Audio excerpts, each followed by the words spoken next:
Owl Moon by Jane Yolen, illustrated by John Schoenherr. Owl Moon. For my husband David, who took all our children owling. To my granddaughter Nisa, for when she is old enough to go owling. It was late one winter night, long past my bedtime, when Pa and I went owling. There was no wind, the trees stood still, as giant statues, and the moon was so bright the sky seemed to shine. Somewhere behind us a train whistle blew, long and low, like a sad, sad song. I could hear it through the woolen cap Pa had pulled down over my ears. A farm dog answered the train, and then a second dog joined in.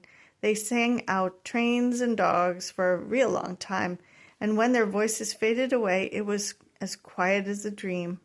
We walked on towards the woods, Pa and I.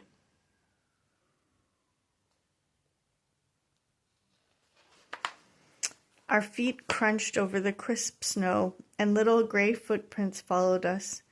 Pa made a long shadow, but mine was short and round. I had to run after him every now and then to keep up, and my short, round shadow bumped after me. But I never called out, "If you go owling, you have to be quiet." That's what Pa always said. I had been waiting to go owling with Pa for a long, long time.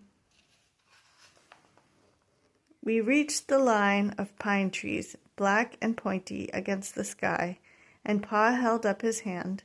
I stopped right where I was and waited. He looked up, and as if searching the stars, as if reading a map up there. The moon made his face into a silver mask. Then he called, "Woo, woo, woo, woo, woo, woo!" The sound of a great horned owl. "Woo, woo, woo, woo, woo, woo!"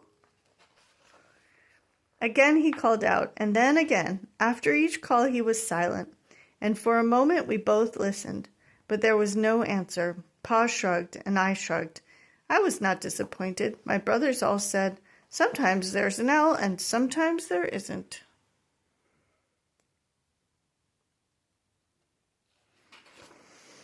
We walked on.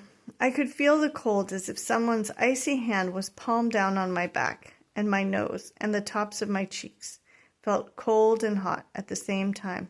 But I never said a word. If you go owling, you have to be quiet and make your own heat.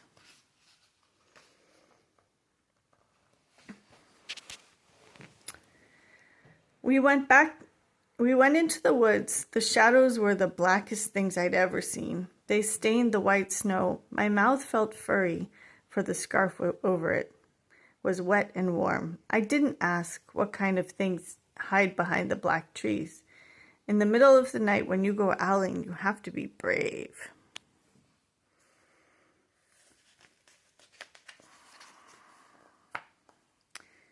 Then we came to a clearing in the dark woods. The moon was high above us. It seemed to fit exactly over the center of the clearing, and the snow below it was whiter than the milk in a cereal bowl.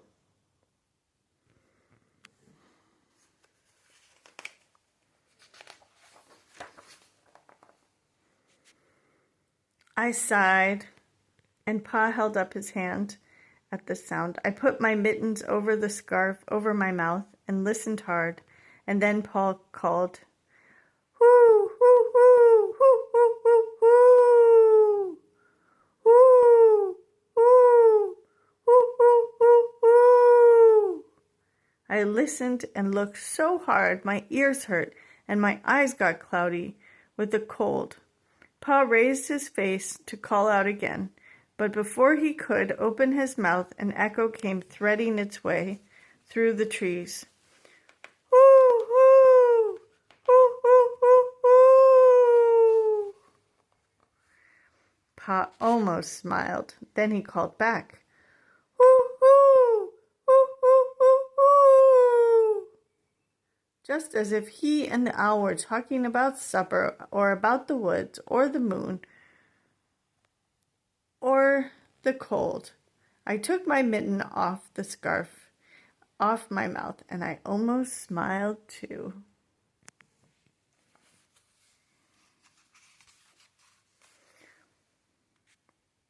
The owl's call came closer from high up in the trees on the edge of the meadow. Nothing in the meadow moved. All of a sudden, an owl shadow, part of the big tree shadow, lifted off and flew right over us. We watched silently with heat in our mouths and the heat of all those words we had not spoken. The shadow hooted again. Pa turned on his big flashlight and caught the owl just as it was landing on a branch.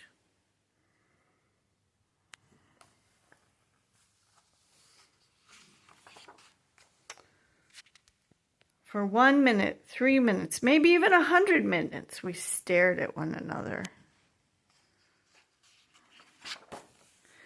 Then the owl pumped its great wings and lifted off the branch like a shadow without sound.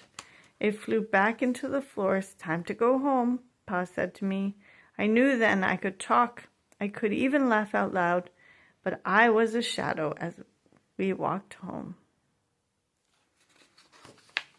When you go owling, you don't need words or warm or anything but hope. That's what Pa said.